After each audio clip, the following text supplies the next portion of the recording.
Muito bom dia a todos, obrigado, Cláudio, aqui pelas canções. Se você fizesse uma pesquisa, elaborasse umas 4 ou 5 perguntinhas e enviasse isso, sei lá, via Facebook, via WhatsApp, ou até em mãos, impresso, enviasse para os seus familiares, para os seus parentes, para vizinhos, para colegas de trabalho, superiores seus, entregasse para algum superior seu, para alguns colegas do mesmo setor em que você está e, eventualmente, para alguns dos seus subordinados. E o objetivo dessa pesquisa seria de eles descreverem você como um cristão. Que marcas eles destacariam sobre a sua vida?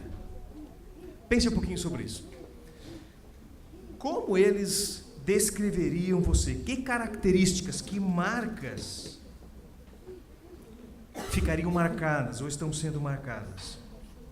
Como eles me enxergam? Qual é a impressão, a imagem que eles têm, o que eles veem em você e em mim? Eles veem a Cristo? Que tipo de cristão eles enxergam? Que respostas será que viriam? A começar em casa. Como o cônjuge nos descreveria? Como os filhos nos descreveriam? Pense um pouquinho sobre isso.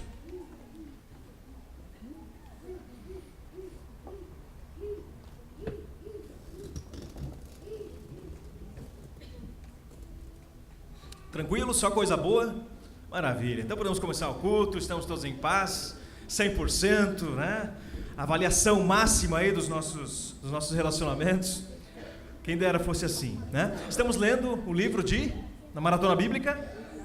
Muito bem, estamos lendo o livro de Daniel. Quantos estão aqui em dia com a leitura da Maratona? Olha aí, a vasta minoria. Então, os demais estão todos correndo atrás ainda, né? Gostaria de mais uma vez de incentivar, estamos na reta final dessa primeira edição da nossa Maratona Bíblica, livro de Daniel agora, meados aí de outubro, novembro, devemos começar uma nova edição, com alguns detalhes diferentes. Então, continue, não desanime, continue na sua leitura. Temos sido surpreendidos, né, durante essa semana com algumas curiosidades, alguns fatos muito marcantes na leitura do livro de Daniel. E Daniel e os seus amigos, aqueles jovens, deixaram algumas marcas muito profundas, muito interessantes, muito intensas, no círculo de relacionamentos deles e naquele contexto em que eles estavam vivendo. E uma dessas características, uma dessas descrições dos seus colegas de trabalho, inclusive, é muito bacana. Veja só o que diz no capítulo 6, versículo 4, quase no 5 ali. Os colegas deles ali estavam procurando encontrar falhas na vida deles, algo que eles pudessem acusá-los e assim por diante.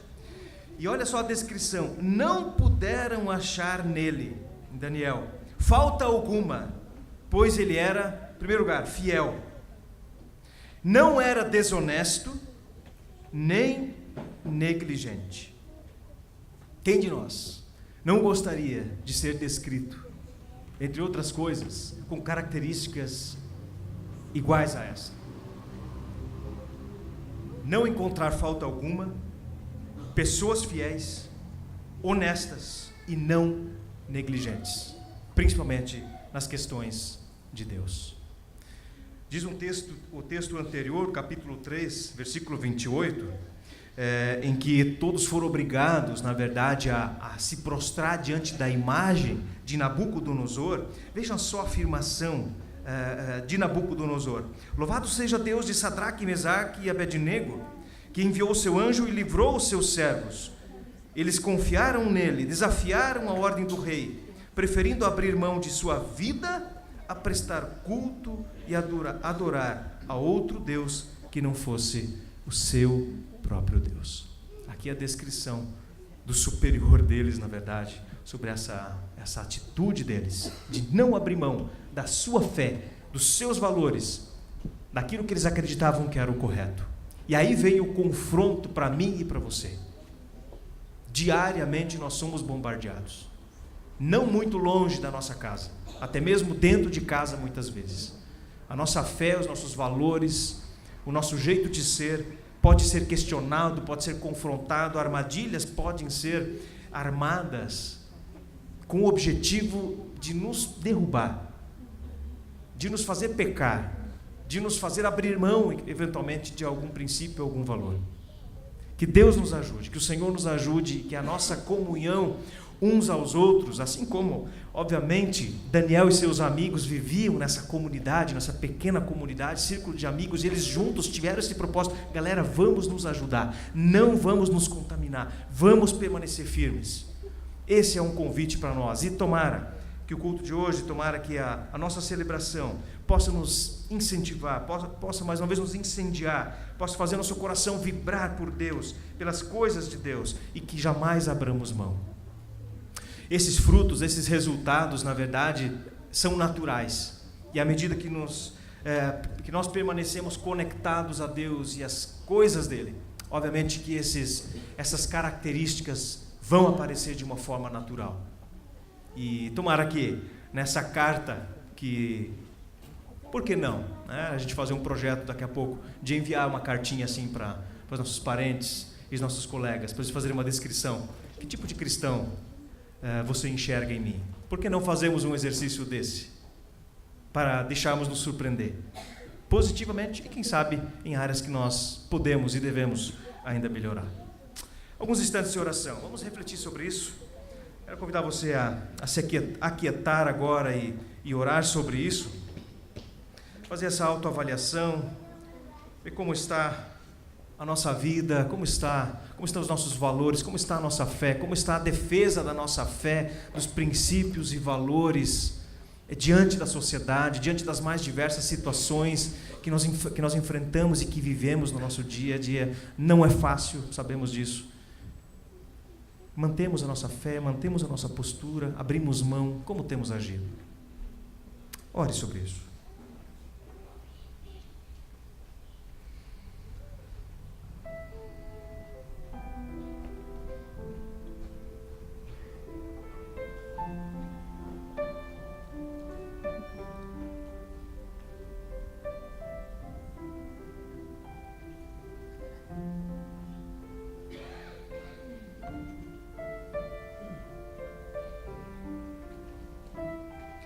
Gostaria que você pensasse agora em alguma pessoa que você sabe que precisa de transformação. Eu preciso, você precisa, nós precisamos. Agora pense em uma pessoa, ou se Deus lhe mostrar agora várias imagens, várias fotos de pessoas que vêm à sua mente, que você sabe assim: essa pessoa precisa de transformação, essa pessoa precisa de Deus. Pense nessa pessoa, ore por ela.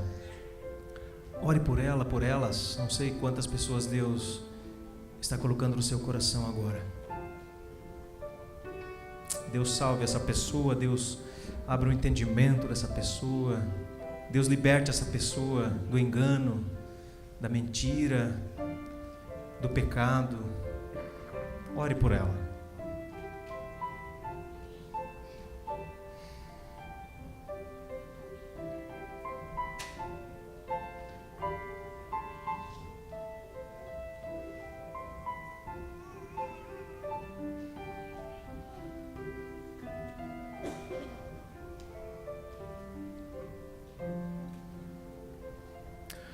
Agora pergunte a Deus de que forma Ele pretende ou deseja usar você para transformar a vida daquela pessoa que você orou. Talvez seja você o instrumento de Deus. De que forma Deus deseja usar você nesta semana para de alguma forma influenciar essa ou essas pessoas pelas quais você acabou de orar? Eu e você podemos ser instrumentos de transformação nas mãos de Deus.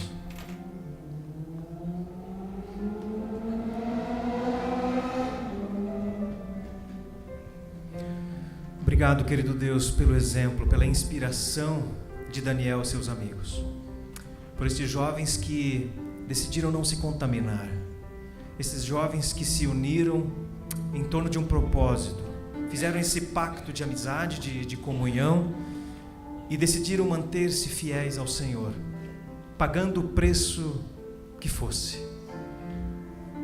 E agora eis-nos aqui, mais uma manhã de domingo, celebrando um culto, cantando louvores, reconhecendo sim que somos falhos, somos pecadores, e queremos pedir o teu perdão.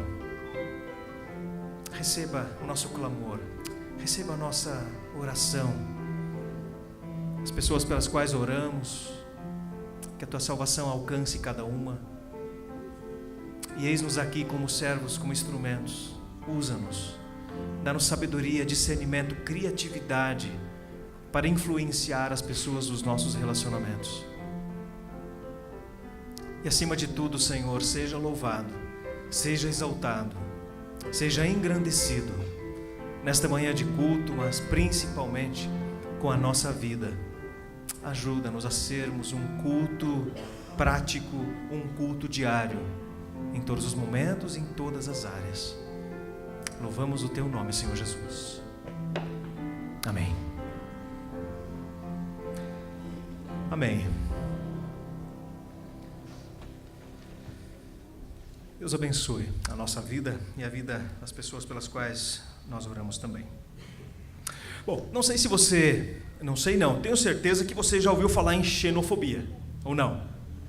Xenofobia não é uma palavra estranha, né?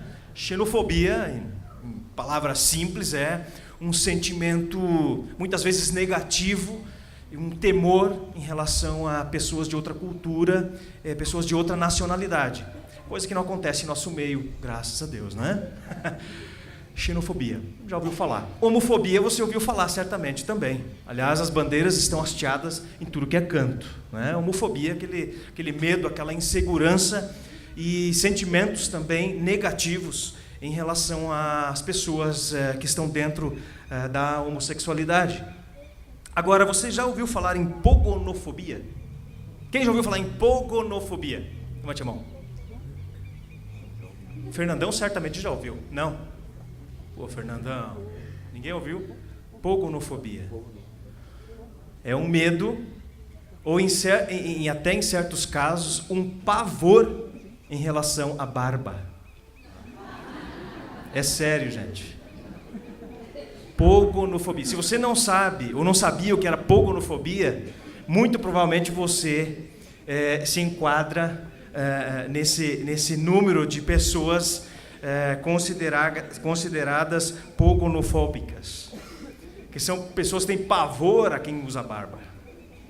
E eu gostaria de dizer para você, irmão, irmã, quem usa barba é do bem. Não é todo barbado que é um radical, que é um homem-bomba. Claro que diz aí o nosso sábio Google que esse medo, essa fobia se intensificou a partir dos ataques terroristas do 11 de setembro de 2001. Por quê? Porque a turma lá gosta de usar essa característica facial, estética, bonita, né? E aí todo mundo que usa barba agora é radical.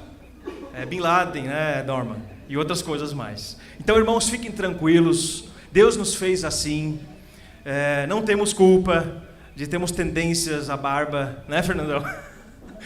Mas fiquem tranquilos, certo? Então fica aí só uma curiosidade, tá? E não tenham medo, né? Não é todo ser humano com barba que é um terrorista. Mas como alguém me falou ontem, nós temos que ser radicais sim, mas por Jesus. Amém, irmãos? Então aí é bonito, né? Sermos radicais por Jesus.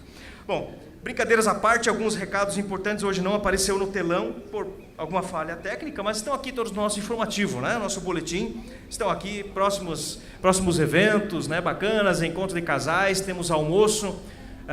No próximo fim de semana temos encontro de casais. No outro domingo temos o almoço aqui na igreja, tá? Então tá aí, tudo aqui no boletim. Dá uma leidinha lá. Você que não recebeu, depois retira lá na frente. Com certeza devemos ter alguns boletins lá ainda.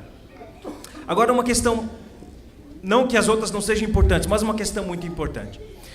Nós temos todos os domingos um trabalho que é feito, que enquanto nós estamos aqui nós não vemos, nós não percebemos, mas os nossos cultos são transmitidos pela internet.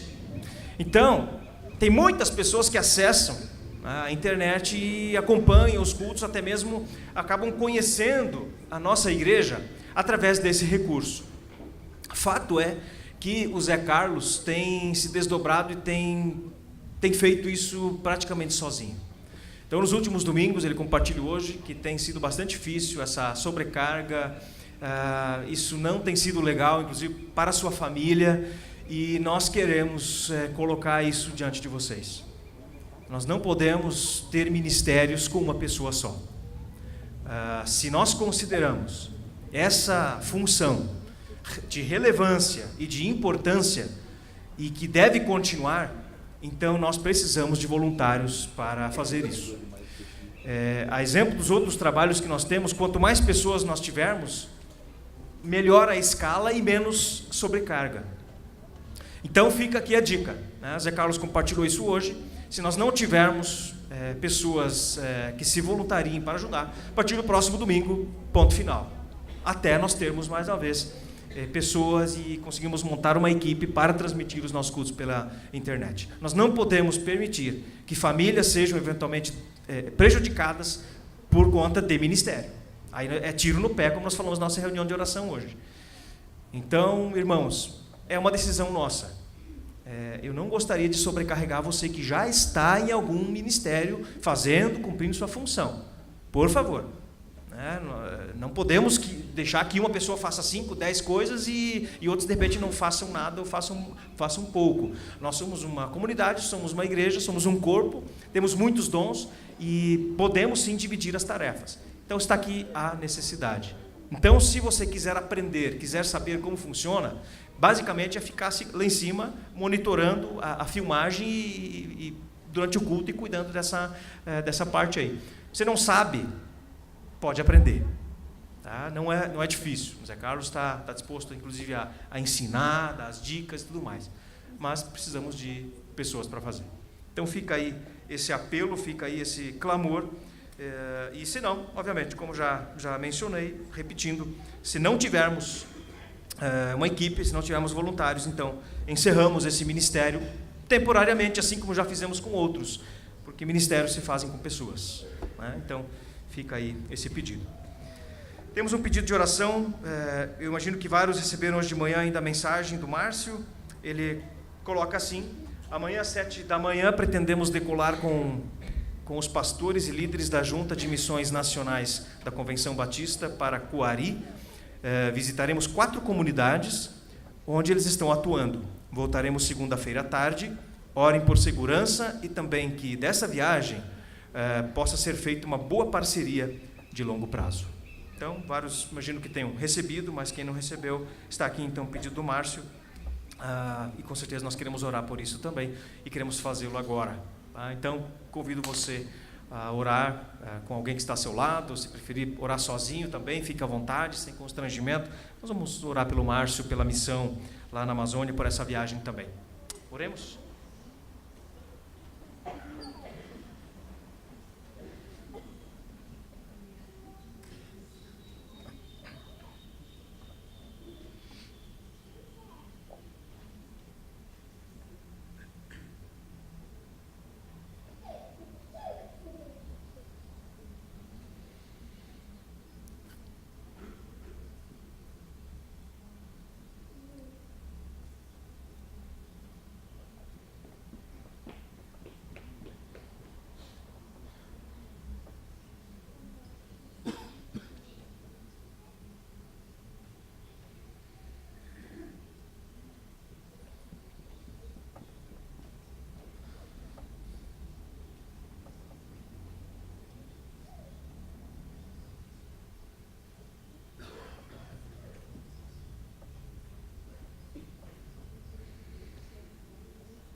Amém? Coisa boa, né? Podemos conversar com Deus, podemos apresentar os nossos pedidos, colocar a missão também, né? Nas mais diversas formas diante dele. E fica aí, quem sabe, a dica para lembrarmos durante a semana, tanto do Márcio como dos outros missionários também, que estão aí atuando e enfrentando grandes desafios no seu trabalho. As crianças ficam aqui hoje, tá? Até até 6 anos, depois do louvor, daí as crianças saem, tá bom? Por enquanto fica todo mundo aqui. Nós queremos cantar, queremos louvar a Deus, mas antes eu gostaria de verificar se nós temos pessoas hoje nos visitando pela primeira vez. Será que veio alguém hoje? Será que foi alguém convidado para vir hoje, estar pela primeira vez hoje participando? Pode levantar a mão, se nós temos hoje algum visitante? Não? São todos da casa? Primeira vez não? Legal. Aqui temos alguém, né? Segunda é Maria Tereza, não é daqui, né? São Paulo? São Paulo. Muito bem-vinda. Que bom tê-la aqui. Que bom que voltou a segunda vez. Tomara que volte terceira, quarta. Sinta-se bem aqui. Mais alguém? Pela segunda vez, então? Já que a primeira não tem? Aqui, então lembra o seu nome. Jean. Legal que você está aí, Jean. Bacana. Bem-vindo. Volte mais vezes, tá? Mais alguém? Segunda vez? Legal. Então tá bom. Joia. Então, irmãos, quero convidar você, então, a quem puder, colocar-se em pé. E durante essa canção que o Cláudio vai conduzir agora, de dirigir-se aí a algumas pessoas e desejar um bom dia. Faça isso com quem você não viu ainda durante a semana. Sai do seu lugar, não tenha medo. Dirija-se a quem está próximo de você. Não conhece, pergunte o nome, se apresente. Faça isso, vamos nos cumprimentar. Em tua casa, Senhor, os filhos teus reunidos se encontram felizes, pois fazem parte da tua imensa família, e num sorriso feliz, repleto de afeição, nos cumprimentamos e nos abraçamos como família e irmãos. Cristo Videira, nós somos seus ramos, seu sangue é quem nos dá poder. O amor de Jesus em ti faz-nos um, e o mal nunca irá nos vencer. E agora, dadas as mãos, erguemos a mesma oração. Deus fortaleça nossa amizade e que ela jamais tenha fim. Deus fortaleça nossa amizade e que ela jamais tenha fim. Em tua casa, Senhor, os filhos teus reunidos se encontram felizes, pois fazem parte da tua imensa família, e num sorriso feliz, repleto de afeição, nos cumprimentamos e nos abraçamos como amigos e irmãos. Cristo é videira, nós somos seus ramos, seu sangue é quem nos dá poder. O amor de Jesus em ti faz-nos um, e o mal nunca irá nos vencer. E agora, dadas as mãos, erguemos a mesma oração. Deus fortaleça nossa amizade e que ela jamais tenha fim.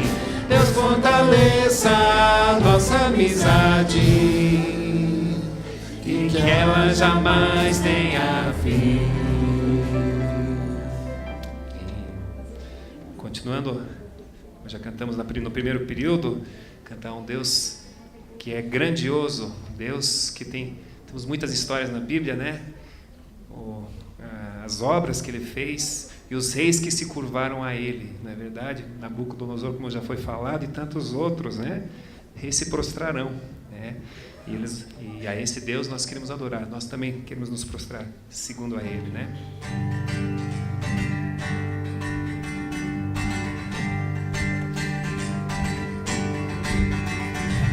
Grandes são as suas obras, Senhor Todo-Poderoso, justo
se fizeram manifesto.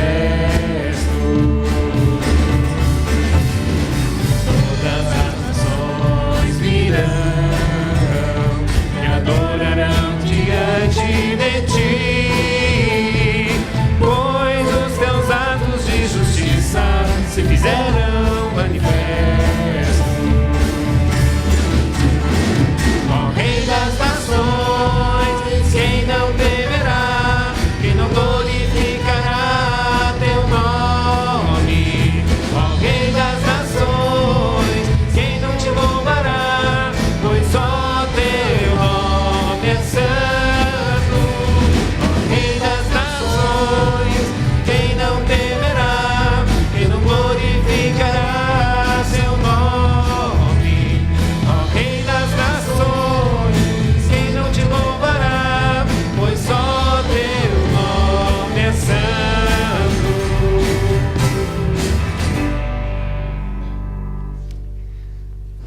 Possamos buscar, né, a Deus e vivenciá-lo, crer e viver, ser, né, fé e ação. É isso que nós queremos, é isso que nós queremos declarar agora também.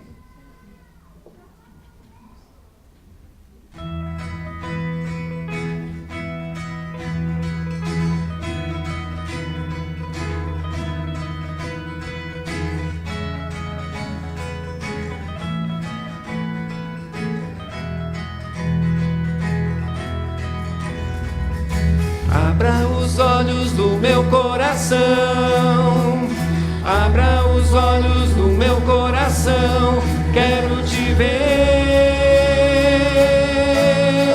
quero te ver. Abra os olhos, abra os olhos do meu coração, abra os olhos do meu coração, quero te ver. Quero te ver exaltado, exaltado e bem alto, brilhando a luz da tua glória. Derrama seu amor e poder, pois tu és santo, santo, santo, exaltado e bem alto. Derrama a luz da tua glória, derrama teu amor e poder, pois tu és santo, santo, santo, santo, santo, santo, santo, santo, santo, santo, santo, santo, quero te ver. Santo, santo, santo, santo, santo, santo, santo, santo, santo, quero te ver.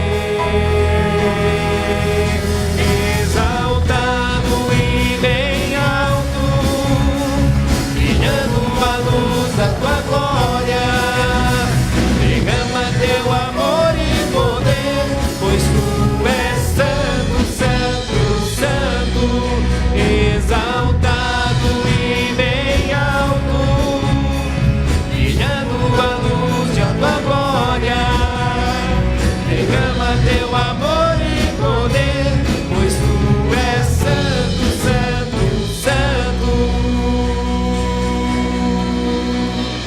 santo, santo, santo, santo, santo, santo, santo, santo, santo, quero te ver. Santo, santo, santo, santo, santo, santo, santo, santo, santo, quero te ver.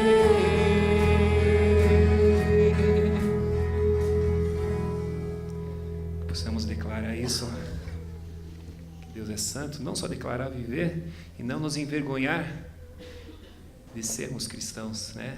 Fazemos como Daniel, abrir as janelas para todo mundo ver a nossa oração, o nosso Deus e o nosso viver a Ele, né?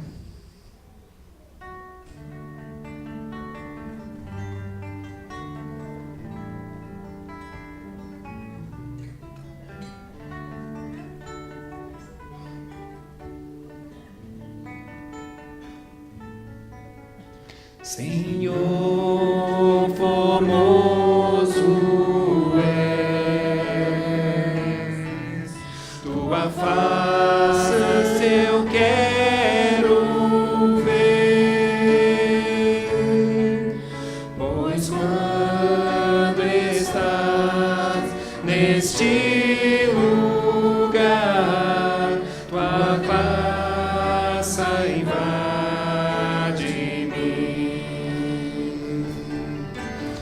Acende a chama, ó Pai, que uma vez brilhou,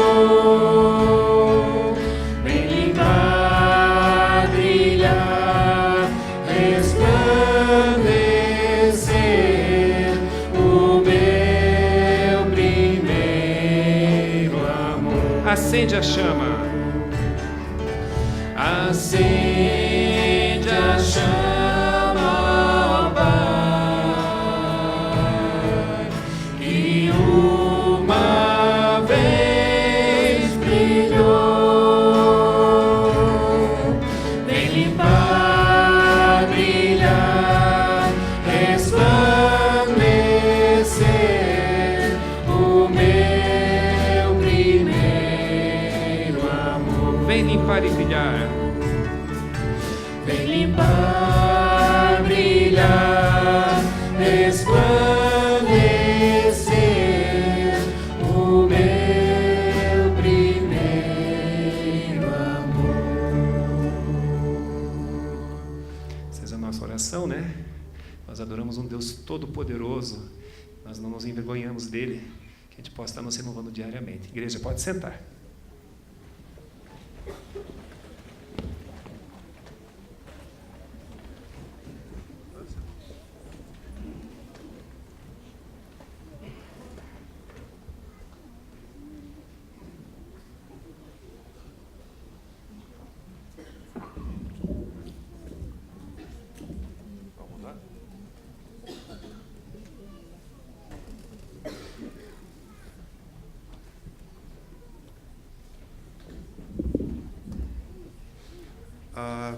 A Raquel está pedindo para eu chamar a criançada até, acho que 6 anos, é isso? Até 6. Né? Você tem mais de 6, Suzana. Ah, você vai ajudar? Ah, tá.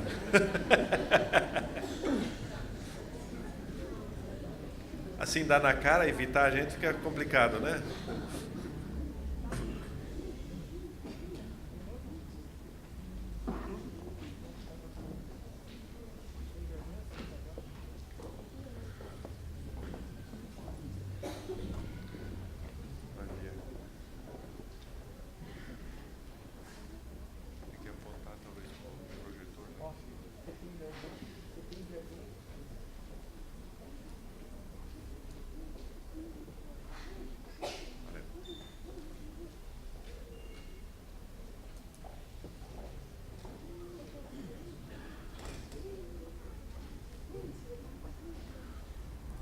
Ok, essa é a nossa aventura para hoje de manhã.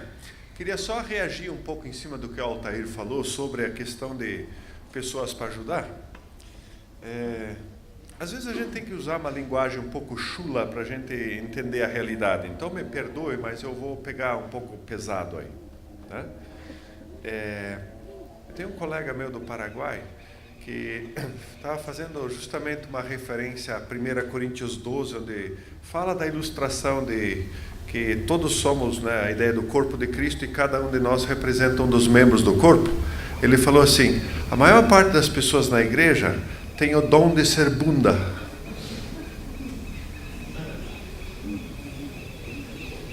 Amém? Porque a sua função é ficar esquentando, né, o que está aí debaixo de você. Amém, irmãos? Tá? Sai fora. Tá? Sai fora. né? Esse não é o lugar mais cheiroso, não é o mais agradável nem nada. Sai fora, pega outro, né? Pega outro. Então, se invista, né? Se você diz não sabe, quero aprender, né? Esse rótulo de nós sermos aquela parte do corpo talvez não fosse a melhor. Então, não tenha essa vocação. Ok, nós temos aí uma aventura para a gente hoje de manhã, e obviamente sempre nós lutamos, eu luto contra o tempo, eu elaboro, daí começo a atacar a tesoura e cortar, que não dá tempo, chega uma hora que você diz não dá mais para cortar e talvez desce, não sei, tá? Então, vamos lá, tá? Esse é um dos livros mais complicados do Antigo Testamento. Por quê? Tá? Porque o livro é chamado apocalíptico, tá? Então, talvez seja o único do Antigo Testamento, né, equivalente ao livro de Apocalipse no Novo Testamento, que tem essa dimensão apocalíptica. O que é? De repente, você tem algumas características diferentes. Tem seres e segredos celestiais sendo passados para um profeta, agora que vai passar adiante. Mas o que é isso aí? Tá? E aí começam a aparecer coisas meio estranhas, né? Se você lembra do Apocalipse, daqui a pouco você vê um cavalo vermelho, daí um cavalo... Mas um cavalo não é vermelho. Pois é que o escrito apocalíptico ele tem essas características. Qual é a ideia? Ele quer pegar você, eu, todos os leitores, ele quer guiar para uma realidade transcendente, ou seja, normalmente ele aparece quando a gente está passando por um período bem difícil, complicado, e aí ele diz... Para um pouco, tipo assim, né? Aperta a tecla que vão parar o tempo. Ele diz, existe uma realidade além dessa que a gente vive, que é muito superior e muito mais real do que o sofrimento de agora. Tá? Então, o livro do Apocalipse é a mesma ideia. Quando está falando, as pessoas estão sofrendo, ele diz, para um pouco. Você está achando que essa é toda a realidade? Não. O que você está vivendo é uma ilusão, porque o que vem depois desse sofrimento, o que vem depois dessa vida, é muito mais real e superior do que você passa. Então, para fazer isso, ele volta e meia, pega e nos transporta para um outro lugar. E junto com isso, ele quer nos incentivar, nos encorajar. Segura a peteca. Está passando por dificuldade? Segura mais um pouco, que vai continuar por um tempo ainda, mas daqui a pouco o real vai vir. Tá? Então, quando a gente vai entrar num livro como esse, nós precisamos ter isso em mente. Tá? Eu não vou entender tudo, vai usar umas imagens que não estou entendendo, não faz muito sentido. Ele está querendo transmitir alguma coisa, fica esperto. Então, o livro ele tem duas partes. Vocês, né, que andaram lendo já perceberam que até o capítulo 6 é a parte tranquila de história. A partir de 7 a 12, a segunda parte, ele vai falar de diversas visões e aí complica um pouco mais. Eu vou tentar nos ajudar a entender um pouco o que nós temos aí. Antes disso, preciso caminhar um pouco na história. E esse daqui é o mapa, vocês conhecem, né? Nós temos aí África, Europa e Oriente Médio. E essa parte circulada lá, o quadrado, é a parte que agora vem em ênfase nos próximos mapas para a gente entender um pouco do que se trata. Então, nós temos primeiro o Império Babilônico, tá? De Nabucodonosor, veja que é um império que dura lá uns 30 anos mais ou menos, 60 anos mais ou menos, tá? E esse é o império que começa com Nabucodonosor e 605 vai ser quando Daniel é deportado de Israel para lá. Então eu sinalizei primeiro Babilônia e Israel, né? Israel ali à nossa esquerda, o círculo amarelo, e depois a Babilônia para onde vai? Israel, onde hoje é Israel, Babilônia, onde hoje é o Iraque. Tá? Então, o que você tem algumas levas. A primeira leva, então, é de Daniel e seus amigos, que são os nobres que são levados para lá, 605 a.C. Mais ou menos 10 anos depois, vem Nabucodonosor dar mais uma limpa, e mais 10 anos depois, 587, aí Jerusalém é destruída. Israel todo é levado para o exílio, quer dizer, praticamente todo. Então, essa é a realidade. Só que esse reino não é eterno. Vocês que andaram lendo, caíram no capítulo 6, ali se fala de Ciro, ou de Dario, o rei da Pérsia, o rei da Média Pérsia. Aí nós temos o próximo império. Veja, 539 a 336. Agora nós temos um império que vai durar muito mais tempo. Tá? São 200 anos. E vocês têm, ali mais ou menos na metade do mapa, você tem a Média. Tá? A Média e a Pérsia, que é um pouco mais à direita, tá? Região do Irã hoje, eles vão dominar, vão derrotar a Babilônia e esse império vai prevalecer durante então 200 anos. Aí também o império acaba. Em seguida vem o império da Grécia, tá? Que veja, é um império que aparentemente dura pouco tempo, e já vou explicar um pouco mais. Alexandre o Grande, da Macedônia, bem ao norte lá, tá? Bem do lado esquerdo, a Macedônia, a Grécia. Ele, com poucos anos, com 30 e poucos anos, domina todo mundo conhecido da época, e vocês têm a dimensão do que o cara conseguiu conquistar. É uma loucura. Só que Alexandre o Grande, ele vai parar na Babilônia, tá? Que lá na Mesopotâmia, estão vendo ali no meio do mapa, cai na Babilônia outra vez, faz da Babilônia a capital dele. E na Babilônia, no Oriente, os imperadores, os reis, eles têm aquela mania de grandeza e achar que eles são Deus. Tá? E Alexandre o Grande gostou daquilo. E parou lá e diz, agora acabou tudo. E lá, como acontece com alguns heróis olímpicos que conquistam tudo, eles perdem sentido de vida. Alexandre o Grande também. Ele morre com 30 e poucos anos de idade numa orgia. Tá?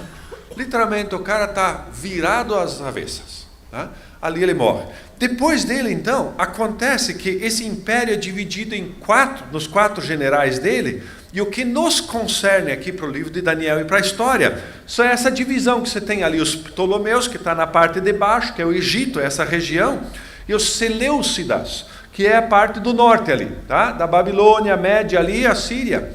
E adivinha o quê? Você tem a região de Israel bem no meio. E quem está no meio das brigas? Quem se coloca no meio da briga? Faz de conta que vocês nunca tiveram briga. O que acontece se você está no meio? Se apanha de quem? Dos dois, exatamente. Tá? Israel está no meio e vai levar porrada dos dois lados. A maior parte do tempo, tá? Vai ser os Ptolomeus, aqui a região do Egito, que vai dominá-los. Mas aí, lá por 170 alguma coisa, tá? Vai aparecer um louco, tá? Alá Nero, alá Hitler. O cara é aloprado das ideias. O nome dele é Antíoco Epifânio, ele vai fazer umas bagunças aí. Então, só para a gente situar, esse é o período. Bom, basicamente nós falamos do período babilônico e depois desse período aqui no livro de Daniel. E por isso eu coloco algumas datas aqui só para a gente se situar. Tá? Então, você tem aí Nabucodonosor, tá? Daniel e seus amigos são levados. Aí eu pulo um pouco e Belsazar. Belsazar possivelmente é neto de Nabucodonosor. Tá? O filho é Nabonido, tá? Que parece que tem umas dificuldades mentais, dá umas viajadas, fica fora, e Belsazar que assume. Tá? Mas ali no final do capítulo 5 de Daniel, Belsazar, aquela bagunça ali, o império babilônico cai nas mãos de Ciro, que é da Média e da Pérsia. Agora, essa é a primeira parte do livro de Daniel. Agora vem a segunda, um pouco mais complexa, que você dá um salto, veja, de 539 para 336, tá? Nós temos agora o reinado de Alexandre o Grande, ou seja, basicamente não se fala nada desse império da Média e da Pérsia, só aquele início de Daniel com Dario ali no capítulo 6. Aí você tem um salto, tá? E nós vamos falar agora, né? A morte de Alexandre divide o império em 4 generais, e aí nós temos os primeiros muitos anos dominado pelo sul, pelo Egito, ou seja, pelos Ptolomeus, e daí em 1198, isso tudo antes de Cristo, né, até 164, você tem os Seleucidas, ou seja, aquele império, aquele outro general, aquele outro império que vai dominar. E aí nós temos uma bagunça muito forte, e eu preciso falar um pouco sobre esse final aqui. Os Seleucidas, eles têm uma raiva, um ódio mortal contra Israel. Tá? E quando esse cara sobe ao poder, esse Antíoco Epifânio que a gente fala, Epifania é a vinda, a presença, a demonstração de Deus. E ele é tão louco, ele é a presença do capeta no mundo. Tá? Alá Hitler, alá Stalin, alá Nero no mundo. O cara é aloprado mesmo. Tá? Então ele ataca, por exemplo, os judeus, toda a região de Israel, no sábado, quando eles não se defendem. Tá? Se aproveita, tudo malandragem. Tá? Aí ele resolve colocar uma estátua de Zeus no templo, sacrificar um porco no templo em Jerusalém. Aí você pode imaginar o que isso gerou, uma revolta, uma guerra civil, e aí surge o que vocês já devem ter visto em filmes ou escutado falar dos Macabeus. Tá? É uma família, são, né, o pai e diversos irmãos que se revoltam, eles começam um sistema de guerrilha e Deus está do lado deles. E eles conseguem ali livrar Israel do domínio, apesar das vezes de lutarem tipo 6 contra 1, 10 contra 1, e eles conseguem vencer porque eles têm essa gana. Tá? Isso vai ser adiante o que os romanos não vão fazer no império deles. Eles respeitam a religião local. Antíoco, aquele que é simplesmente dizimar, e religião é um dos aspectos mais fortes que existe, acabe com a religião, acabe com o sentimento das pessoas, a revolta por dentro faz o pessoal, né? Esses dominados, esses que são oprimidos, faz eles reagir com uma força descomunal, e é o que vai acontecer aqui. Finalmente, então, 164, Antíoco Epifânio morre, e o templo é rededicado a Deus. Esse foi o tempo de uns 80 anos depois disso que Israel sempre sonhou. Vamos ser livres outra vez. Eles reconhecem que tinham sido enviados para o exílio por causa da idolatria, por causa do erro deles. E aí eles dizem, se nós formos fiel a Deus, nós vamos ser livres outra vez. Isso vai acontecer, né, por um período de uns 80 anos mais ou menos, até que os romanos vêm e dominam de novo. E esse é o cenário quando Jesus vai aparecer. Onde o pessoal diz, espera, tem alguma coisa errada, porque nós estamos tentando ser fiel a Deus, então nós devíamos ser livres e não dominados por esse povo. Tá? Então, esse aqui é o cenário histórico para a gente entender um pouco, e vamos viajar um pouquinho. Tá? Bom, isso tem levado, como a gente tem esses dois grupos de datas, né? Nós temos Império Babilônico e depois Alexandre o Grande, né? E os Ptolomeus Seleucidas. Algumas pessoas a dizerem, peraí, nós temos 2 reinos, nós temos 2 livros diferentes. Nós temos capítulo de 1 a 6 e depois de 7 a 12. Tá? Não é bem isso. Nós temos temas parecidos que cruzam dentro deles, mas tradicionalmente Daniel é visto como autor. No entanto, tá? Talvez a edição final do livro veio mais tarde, veio durante esse período dos Seleucidas. Né? Por quê? Tem um detalhe que incomoda os estudiosos. Aí você vai dizer, mas Deus não pode prever o futuro? Pode. Só que normalmente um livro apocalíptico não prevê as coisas com essa precisão como nós temos aqui. Então, talvez tenha alguma coisa que a forma final tenha havido um pouco mais tarde. Seja lá como for, a mensagem do livro que deve ficar para nós deve ser clara. Então, antes da gente olhar, escritos visionários têm algumas características. Né? Muitas vezes o escrito visionário ele inverte as coisas. Por exemplo, nós estamos dominados aqui pela Babilônia, estamos dominados pela Pérsia, está tudo indo mal, daqui a pouco o cara para e diz, espera aí, tá? A Pérsia está derrotada, a Babilônia é um monte de cinzas. Se diz, mas como assim? Tá? Eu estou vivendo, estou sendo oprimido. Calma aí. O que vai acontecer no futuro é descrito como real hoje. Tá? Então ele está olhando para frente e narra o futuro como já fosse presente. Então isso é muito comum. Tá? Então no Apocalipse igual. Tá? O reinado do anticristo, a coisa está complicada disso. Fica frio porque o bicho já não é nada. Mas como assim? Isso é escrito visionário. Segundo, tá? Aparecem forças ou personagens cósmicos, né, que agem como pessoas. Daqui a pouco um rio começa a agir. Né? Surge um rio que leva um montão de gente. Peraí, mas espera, o que está acontecendo? Tá? Deus, é como se Deus utilizasse. Significa que a interpretação é literal? Não, nem sempre é. Mas vão aparecer, como o escrito é visionário, aparecem diversos elementos que atuam dentro da história como se tivessem vontade própria. Tá? Terceiro, você tem eventos surreais como regra. Tá? Aqui em Daniel, por exemplo, o chifre do bode alcança os céus. Pô, põe bode nisso, né?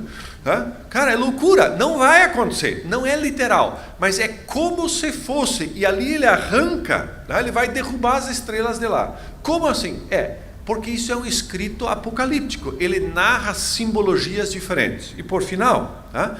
Às vezes a estrutura não faz muito sentido. Por quê?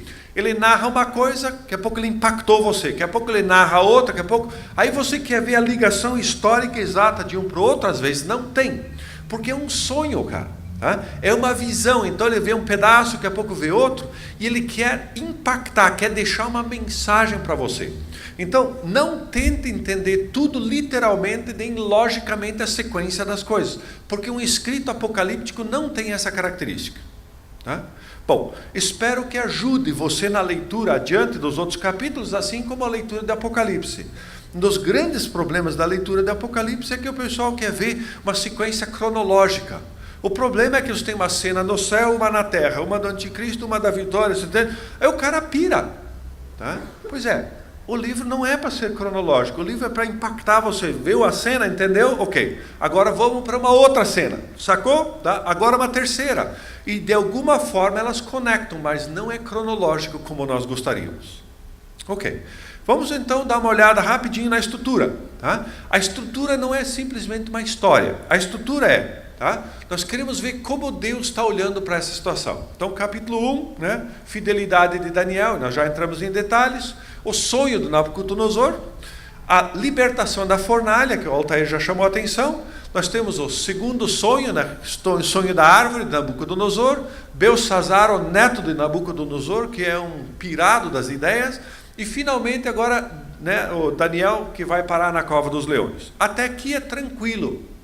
Eu vou tentar dar algumas dicas. Mas aí nós começamos com a parte mais complicada. As visões de Daniel. Primeira, segunda.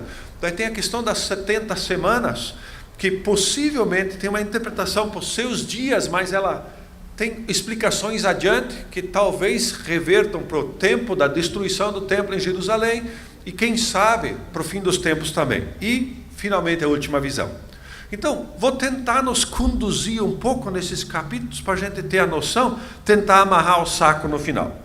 Então, o que você tem no primeiro capítulo? Veja, Nabucodonosor cerca Jerusalém, vai ali saquear o templo e leva objetos sagrados, dedicados ao culto a Javé. Tá? Fora isso, pega gente inteligente que vai ajudá-lo a reinar no seu império todo. Veja, muito importante, você tem que entender o mundo da época. Quando um rei vence outro, quando uma nação vence outra, significa que um Deus venceu outro Deus. Bel e Marduk, os deuses da Babilônia, são mais fortes do que Javé. Todo mundo pensa isso. Não é assim que é descrito aqui. Tá? É descrito totalmente diferente. É descrito que Deus entregou o controle para eles. Deus está tentando ensinar alguma coisa. Então, Deus está no controle e Ele está entregando. Então, esses jovens são levados para lá e eles são treinados para servir o rei Nabucodonosor, esse imperador. Tá?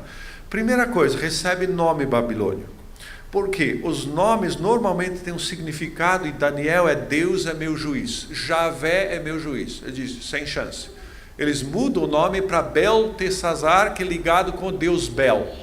Então, ao invés do nome conectar você com Javé, estamos conectando com outros. Fora isso, a língua, a literatura, toda a sabedoria babilônica vai vir para você, porque o referencial vai mudar e vai mudar toda a vida de vocês. Tá? Tirar a ligação com Deus e mostrar a lealdade. Eu dou nome para você, eu tenho poder sobre você. Essa é a ideia de Nabucodonosor. Tá? Muito claro e direto diz, agora vocês mudaram de chefe, vocês vivem de outra forma. Muito bem. Aí vem aquela velha pergunta, por que Daniel e seus amigos recusam o alimento que o rei oferece? Tá? Não existe uma explicação terminante que nos ajude. Por quê? Eles não aceitam lá a carne, não sei o quê, mas eles aceitam legumes. Aí vai dizer, mas os alimentos eram dedicados aos deuses, mas os legumes não? Mas eles não sei o quê. Como é que fica com a bebida e tal? Tudo.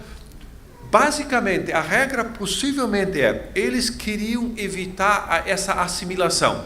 O rei está tentando forçar, a referência agora sou eu, e eles, sem chance, a referência continua. Eles se recusam a mudar a referência deles. Obviamente que nós temos um confronto de fidelidade. Fidelidade a Javé ou fidelidade a outro? Tá? O Altair já levantou um pouco isso aí, né? Toda aquela disputa nossa, nós estamos no mundo e não somos do mundo, aonde assimilar, aonde não. Veja que essa situação dos amigos de Daniel é muito, mas muito parecida com a situação de José.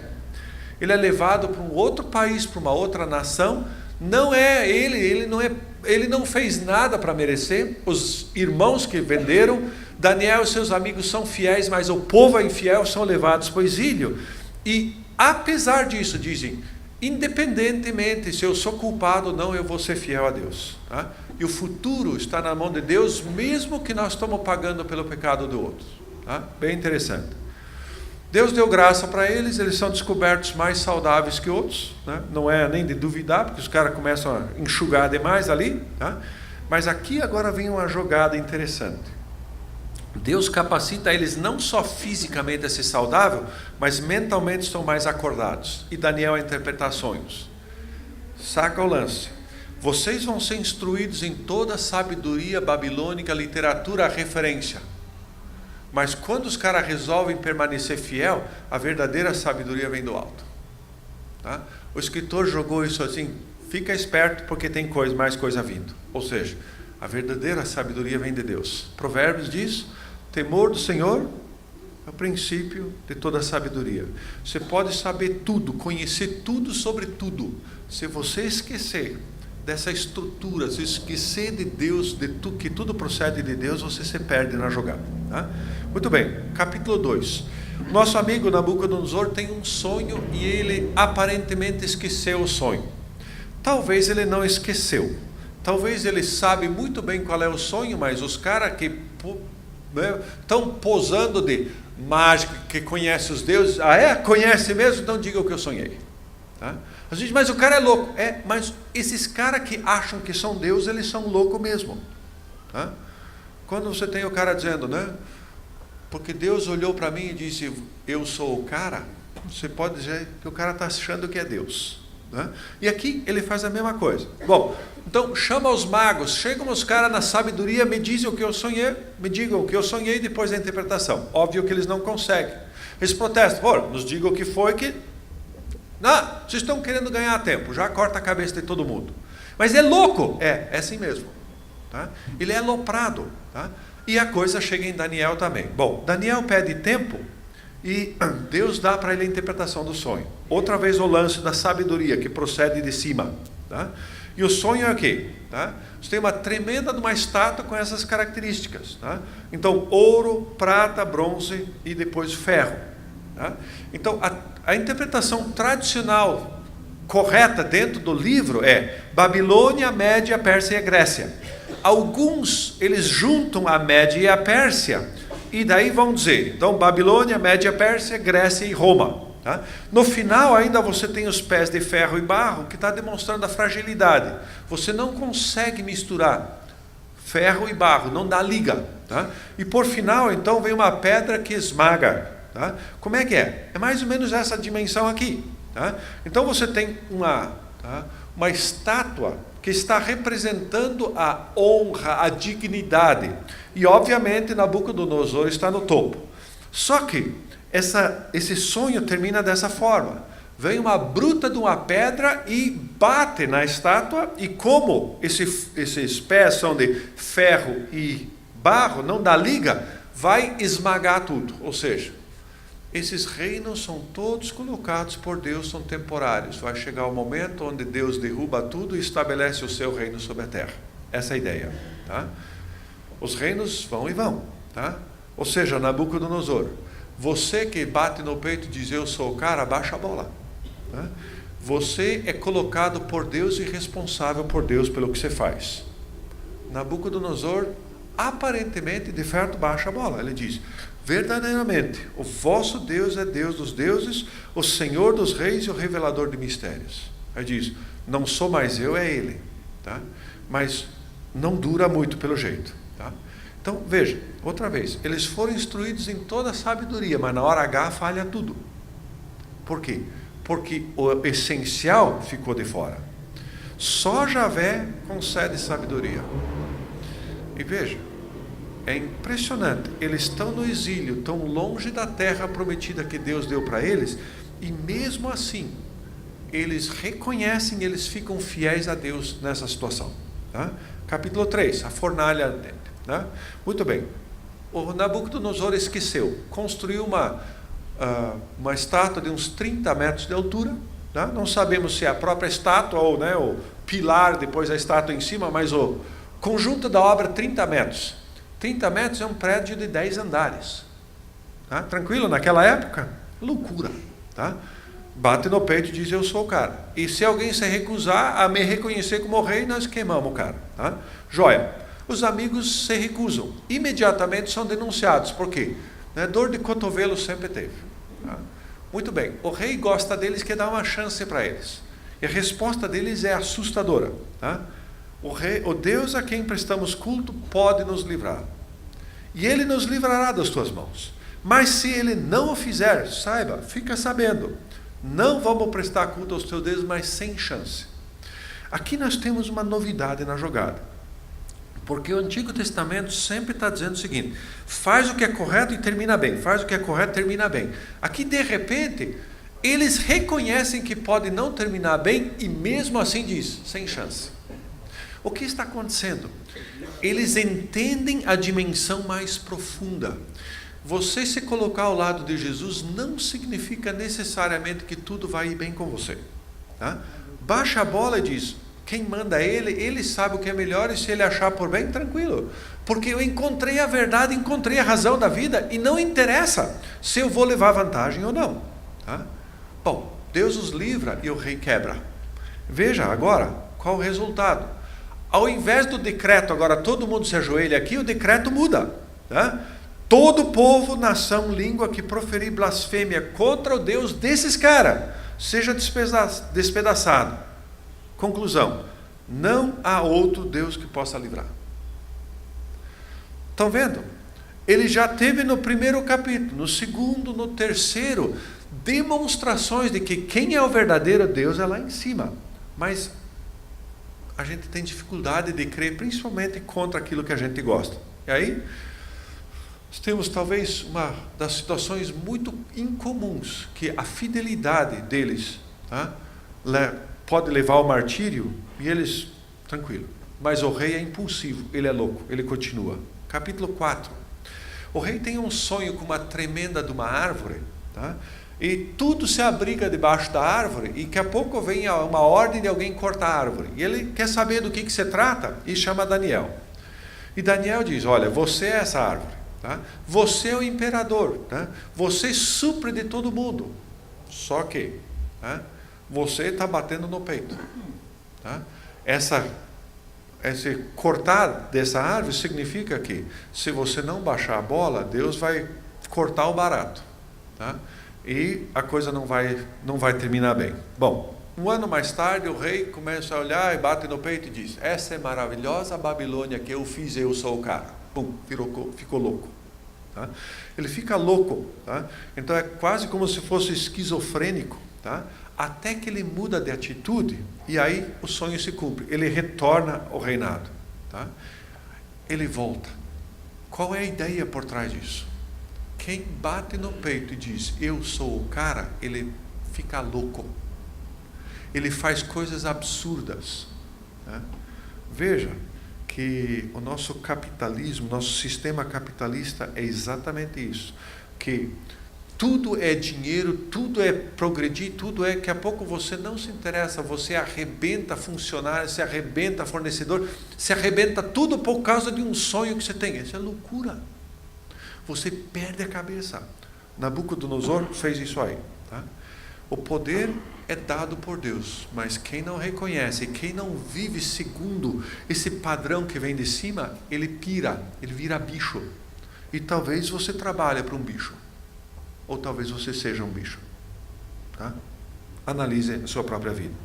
Capítulo 5, muito parecido com o capítulo 4. Belsazar, então, 23 anos depois da morte de Nabucodonosor, esse é um menino mimado que não entende de nada. Tá? O pai dele está fora e ele só urgia, só festa, só bagunça. Tá? E para complicar e para zombar ainda, o cara pega lá as taças usadas para Javé. Tá? Bom, o que acontece? Uma mão começa a escrever na parede, o bicho fica apavorado, tá? E não lembra de nada, não lembra de Daniel, não lembra do seu pai, não lembra da história, não lembra de nada. Também o cara só bebe cachaça. O cara só vive na orgia. Ou seja, o cara está achando que isso é vida. Tá? A rainha mãe, ela lembra, opa, chama Daniel. Bom, Daniel chega lá e lembra da história. Lembra aí do teu avô, como era a história e, né, como Deus cortou o barato do teu avô. Você devia lembrar e devia aprender com isso. Bom, nada. Tá? Belsazar é denunciado por causa da arrogância dele. E também porque ele está zombando de Javé. Resultado, tá? É colocado na balança, ou se é leve demais, naquela mesma noite vai para o pau. Tá? E dizem os historiadores que enquanto a cidade da Babilônia era cercada e eles estão entrando na cidade e o cara está numa orgia. Tá? E alguns escritos dizem que quando os persas, os medos persas entraram na Babilônia, diz que a população estava nas ruas aplaudindo eles entrar. Por quê? Essa bagunça não dá mais, ninguém aguenta mais isso aí. Tá? Isso é alguém que olha para si mesmo e esquece da função para a qual foi colocado. Tá? Daniel, na cova dos leões, capítulo 6. Dario, né, que é o rei agora da Média Pérsia, ele coloca Daniel como um dos 3 administradores, porque o cara é capaz, porque o cara é confiável. Bom, isso logo desperta a inveja, e a única maneira de pegar o cara é pela fidelidade dele a Deus dele. E aqui eu queria chamar a atenção a um detalhe. Daniel não abre as janelas para que todo mundo veja que ele é crente. Ele não faz as coisas para aparecer. Tá? O que ele faz? Assim que ele soube do decreto, ele faz o seguinte. Ele abre a janela e faz oração como costumava fazer. Como sempre fez. Ele não diz, agora vou provar para vocês. Nada. Tá? É o normal. É o dia a dia. É assim antes, é assim depois. Não vou me curvar porque a minha fidelidade é Deus. E aqui talvez entra o que o Altair colocou, o Cláudio também lançou já no período de louvor. Tá? Aquela palavra, quem eu sou quando ninguém está olhando. Quando eu não preciso fazer firula para ninguém, quando não tem ninguém fazendo selfie, não tem ninguém filmando. Esse é quem você é. Quando ninguém está olhando, é a tua essência. E Daniel continua. Bom, o resultado a gente já sabe. Tá? Essa lei de 30 dias, ninguém cultuar outro Deus a não ser o próprio rei. Né? Cova dos leões. Tá? Deus o livra. E aí nós temos outra vez um novo decreto. Alá Nabucodonosor. Qual é o decreto? Em todo o reino. Tá? Os homens tremam e temam diante do Deus de Daniel. E é interessante. O próprio Dario diz, tá? Seu reino nunca será destruído, seu domínio durará para sempre. Esse é o cara. O nosso até estamos fazendo, estamos tentando acertar, mas tem um cara. Você vê aqui literalmente o cara reafirmando o que a gente viu dentro daquela visão, daquele sonho, daquela estátua que vai para o pau, porque vem um reino eterno por aí. Bom, até aqui, veja, é interessante, porque está chamando a atenção de diversos elementos e a gente capta. Agora vem a parte das visões que fica um pouco mais complicado. Tá? Capítulo 7. Tá? A noção muito parecida ao tema continua. Deus está no controle de tudo. Tá? E Deus leva a história para o final que Ele determinou e assim vai ser a coisa. E ali falam que surgem 4 reinos do mar. Tá? E o mar, muitas vezes nos escritos do Antigo Testamento e nos apocalípticos em especial, o mar é o mar com L, entendeu? Entendeu? O mar é o mal, tá? Então surge do mal, é o caos, onde não tem ordem, tá? E Deus põe ordem na coisa. Então vão surgir Babilônia, Média, Pérsia, Grécia ou talvez a Roma, dependendo da interpretação. Esses reinos são o pessoal que bate no peito e não liga para cima e bate e diz, nós somos os caras, tá? Então, o que acontece? Esses reinos vêm, mas ali no capítulo 7, 13 e 14 diz, tem um reino que vai vir, o seu reinado eterno. Obviamente, está apontando para frente. Um dia Deus vai acabar com essa bagunça desses reinos terrenos e Ele mesmo vai sentar no trono. Tá? Depois, no capítulo 8, ele vai falar sobre Alexandre o Grande, que vem e já falo adiante sobre isso aí. Tá? Então, você tem agora, tá? Visando o carneiro com 2 chifres que vai vencendo tudo, ele agora dá esse salto, cai para Alexandre o Grande. E ele fala desse chifre pequeno que é Antíoco Epifânio, esse louco que eu falei para vocês há pouco. Tá? Então, vai aparecer, né? Desafia todos, inclusive as hostes celestiais. Ou seja, o cara é tão louco que ele aponta o dedo para Deus: você não é macho para mexer em mim. Tá? Literalmente, Hitler, Stalin, esses grandes loucos que apareceram na história, têm essa postura. Tá? Muito bem. O império da Grécia destruiu o Medo-Persa, mas depois será dividido, e aparece no final esse louco, que é Antíoco Epifânio, que oprime o povo de Deus a um nível extremado. E por isso essa noção desse Antíoco Epifânio é uma das imagens que se usa para o próprio anticristo que vem depois. O cara é tão louco, tão perverso quanto. Tá? Isso vai acontecer. Daniel está prevendo. Tá? Depois, capítulo 9, vem essa profecia das 70 semanas. E, obviamente, ela está ligada com os 70, que é o período de exílio. Está dizendo, está chegando ao fim e vai acontecer algo na sequência. E aqui é interessante que nós vemos, aparece Daniel pedindo perdão pelos pecados do povo. Isso tem dado margem a algumas pessoas que creem que nós devemos pedir perdão por identificação. Por exemplo, nós devemos pedir perdão pelo Brasil porque tem uma maldição sobre o Brasil por causa da escravatura, porque se nós pedir perdão, a nação vai ser liberta para Deus. Vamos pedir perdão, uma série de coisas. Tá? Não é isso que o texto está falando. O que Daniel está fazendo, e acontece com Neemias da mesma forma, é que ele diz: nós estamos no exílio, foi culpa nossa, nós estamos aqui porque nós merecemos, porque Deus diz, se vocês me abandonarem vai acontecer, e o que aconteceu aqui é exatamente Deus cumprindo o que falou já há muitos séculos atrás que ia acontecer. Então nós estamos aqui por nossa culpa como nação. Então esse reconhecimento simplesmente é, Deus é justo e está fazendo o correto. Mas não tem a ver com agora quebrar algo, não tem nada a ver com isso. Tem a ver com nós reconhecermos que nós estamos pagando o pato, porque nós como nação, como povo, erramos no passado. E quando eu reconheço o meu erro, digo, para frente não quero mais cometer a mesma coisa. Agora está reconhecendo que a pena já foi paga, chegou o final, Deus está agindo. Então, está falando da vitória de Deus. E qual é o significado dessas 70 semanas? Então, elas são divididas em 7 semanas, 62 semanas e 1 semana. Historicamente tá? Início do exílio, daí a volta do exílio, tá? E finalmente essa semana, ou esses 7 anos absurdos e loucos desse Antíoco Epifânio. Mas tem desdobramentos? Pode ser, tá? É muito possível, porque a expressão usada, né? A desolação daqueles dias é usada para a destruição de Jerusalém no ano 70, é usada uma mesma expressão no livro do Apocalipse, falando do último período quando o anticristo vai aparecer. Então, um cara tão louco, tão absurdo quanto Antíoco Epifânio aparece na história. Tá? E finalmente, tá? Capítulos 10 a 12, tá? Ele explica a demora da libertação de Israel. Foi para o exílio, vai demorar, tá? Que tem príncipes da Pérsia. Então existe a noção de que existem alguns seres celestiais como anjos, parece que são responsáveis por determinadas nações e eles têm alguma influência na jogada. Não vamos entrar em mais detalhe porque não temos tempo para isso aí. Tá? Não sabemos bem como conectar todos esses detalhes históricos, como eu já falei. Os escritos apocalípticos eles têm um pouco de falta de lógica às vezes na sequência, mas o que está dizendo aqui? Os justos sofrem, mas a resposta final de Deus é: existe recompensa. E aqui existe um dos 2 únicos textos no Antigo Testamento que falam claramente sobre a ressurreição. Tá? Fechando, amarrando isso aí. Tá?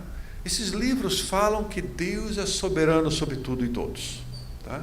Deus concede o poder e tira. Nabucodonosor está lá porque Deus quis. Deus derruba Israel porque Ele quis.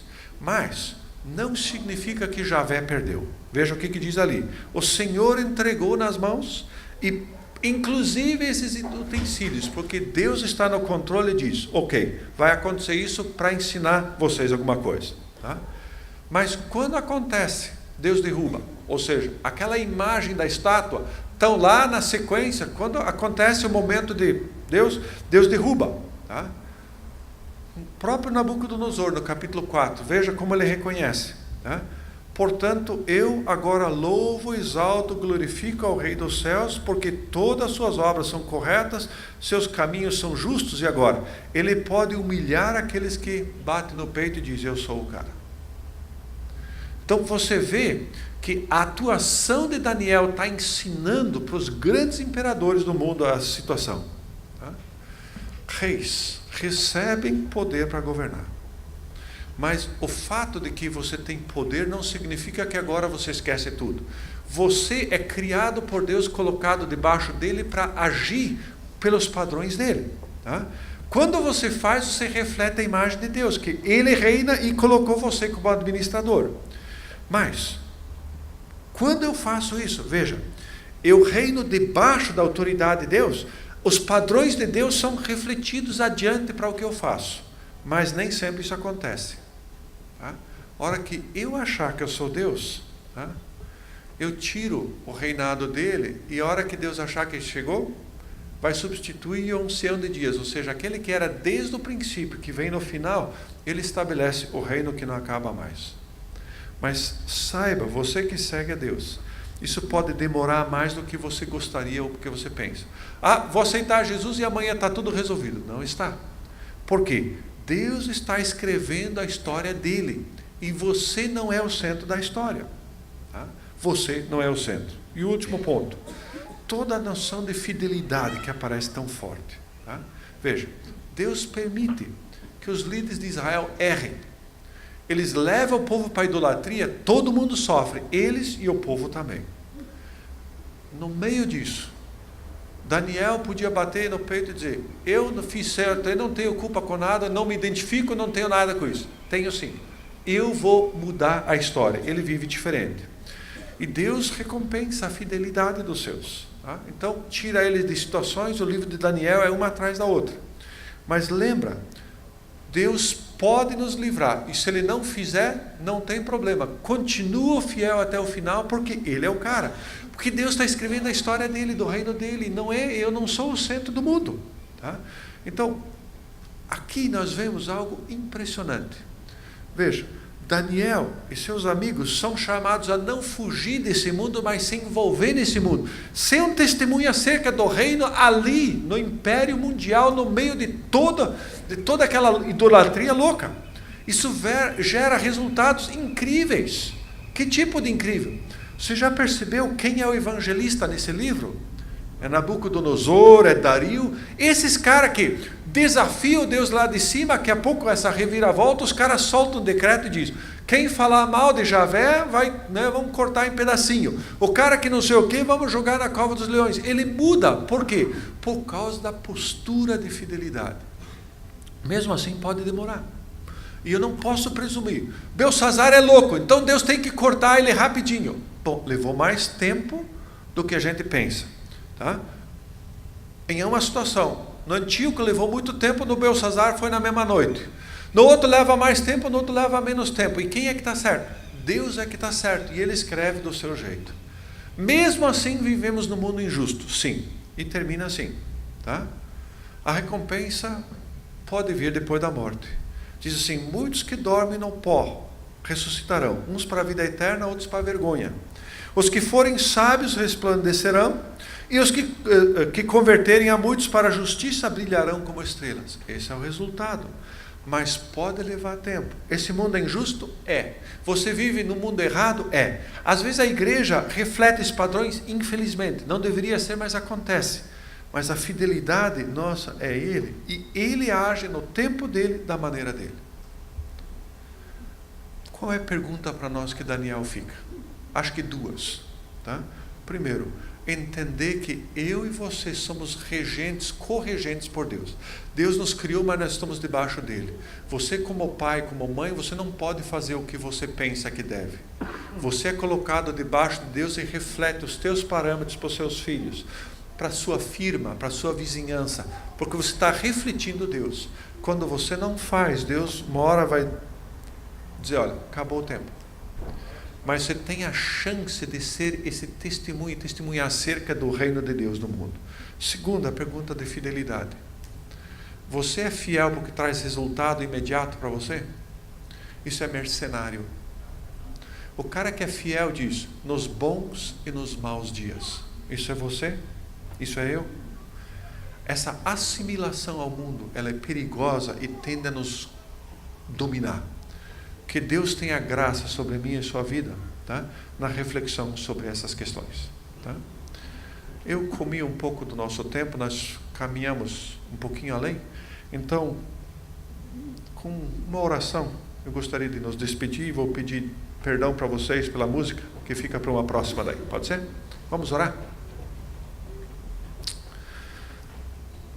Deus, o livro de Daniel é um livro que fala sobre a nossa responsabilidade. O Senhor põe pessoas em autoridade e o Senhor delega responsabilidade. Dá-nos a graça de reconhecer sempre que o Senhor é o cara e que ninguém mais é. Dá-nos a graça de entender e viver isso. E dá-nos a graça também de ser fiel, não só quando traz benefício e vantagem imediata, mas quando talvez tenhamos que esperar até a ressurreição para ter uma recompensa, que a gente faça na convicção de que encontramos a verdade e vamos ser fiéis até o final. Nos ajuda em toda essa disputa, essa luta nossa de onde assimilar, onde estar no mundo e não ser do mundo, que é uma questão tão complexa para nós. Senhor, nos ajude, precisamos do Senhor. Amém. Um excelente domingo para cada um de vocês.